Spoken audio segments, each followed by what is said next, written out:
자손절 30번째 날의 말씀을 함께 나누겠습니다.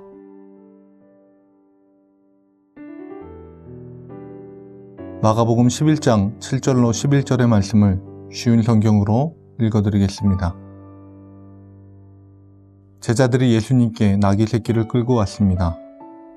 그들이 겉옷을 나귀 위에 얹었고 예수님께서 거기에 앉으셨습니다. 많은 사람들이 자기들의 겉옷을 펴서 길 위에 펼쳤습니다. 어떤 사람들은 들에서 꺾은 나뭇가지를 펼쳤습니다. 예수님 앞에 걸어가던 사람들과 뒤에서 따라가던 사람들이 소리쳤습니다. 호산나, 주님의 이름으로 오시는 이가 복이 있다. 다가오는 우리 조상 다윗의 나라가 복이 있다. 가장 높은 곳에서 호산나. 예수님께서 예루살렘에 가셔서 성전으로 들어가셨습니다. 그리고 모든 것을 둘러보신 후 날이 이미 저물었기 때문에 12 제자들과 함께 베다니로 돌아가셨습니다. 아멘. 우리는 종려주일을 앞두고 있습니다. 첫 번째 종려주일. 예수님이 예루살렘 성에 입성하실 때 사람들이 겉옷을 펴서 길 위에 깔고 나뭇가지를 펼치고 환호하고 호산나라고 외치는 왕의 행진과 같은 모습입니다. 그런데 예수님의 그 발걸음은 행진의 발걸음이 아니라 폭풍 한가운데로 걸어 들어가는 발걸음이었습니다. 로마 제국은 중동 지역의 평화를 위해 동쪽 국경지대인 예루살렘을 안정시키려고 하고 있었습니다. 유대민족은 독립정치를 위해 폭동이나 게릴라전을 사용하고 있었습니다. 그리고 하나님은 자신의 아들을 보내어 하나님 나라를 성취하기 위한 놀라운 계획을 진행시키고 계셨습니다. 이 모든 것의 중심으로 예수님이 걸어 들어가고 계십니다. 예수님은 예언자들이 하나님의 목적이라고 진술한 하나님이 자기 백성에게 돌아오는 모습을 이루셨습니다. 평화의 나라, 하나님의 왕국을 세우기 위해 자기 백성에게 돌아오는 왕의 귀환과도 같은 축제의 모습 그대로였습니다. 하지만 하나님의 나라를 이루는 방식은 백성들이 원하는 모습대로 이루어지지는 않습니다.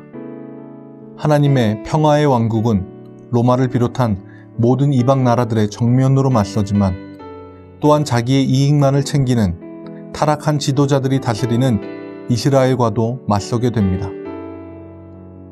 예수님은 로마와 이스라엘 백성의 욕망과 하나님의 의지가 만나는 그 한가운데로 들어가시며 그것이 하나님의 목적을 이루는 수단이라고 확신하셨습니다.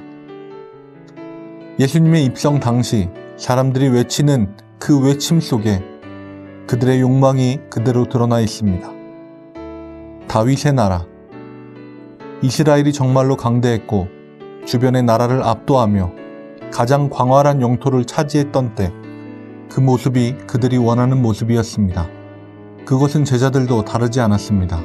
10장에서 야고보와 요한이 왕이 되실 예수님을 상상하며 자신들의 자리를 청탁했었습니다. 하지만 하나님의 나라는 야고보와 요한이 상상하던 나라가 아니었고 그렇다고 군중들이 꿈꾸는 그런 나라도 아니었습니다. 우리는 예수님의 예루살렘 입성, 그 폭풍 한가운데로 걸어 들어가는 발걸음을 통해 배워야 할 것이 있습니다. 세상은 마치 눈에 보이지 않는 바람이 힘을 발휘하듯이 보이지 않는 힘으로 우리를 압박하고 자신들이 원하는 모습으로 원하는 방향으로 우리를 밀어댑니다. 하지만 우리는 하나님의 방법을 따라가야 합니다. 내가 원하는 모습이나 세상이 몰아가는 방향이 아니라 내 생각과 예상과 계획과 전혀 다른 방법으로 하나님이 움직이실 수 있음을 기억하고 자신을 낮추는 겸손이 필요합니다. 나의 생각, 세상의 방향성, 하나님의 이끄심, 모든 것이 몰아칠 때 우리는 예수님이 그러하셨듯 오히려 폭풍 한가운데로 걸어 들어가야 합니다. 몰아치는 폭풍의 그 중심은 오히려 고요합니다. 세미한 중에 말씀하시는 주님의 음성을 듣고 우리가 생각지 못한 방법으로 하나님의 나라를 이루시는 십자가의 방법을 묵상하며 따르는 우리가 되길 원합니다. 기도하겠습니다. 은혜로우신 주님, 현 시대의 문화가 우리 뒤에 무슨 말을 속삭여도, 어떤 욕구가 우리 마음속에서 솟구쳐도 우리는 당신이 나아가는 그 길을 겸손히 바라볼 수 있도록 우리를 가르치시고 인도하여 주옵소서. 예수님의 이름으로 기도합니다. 아멘.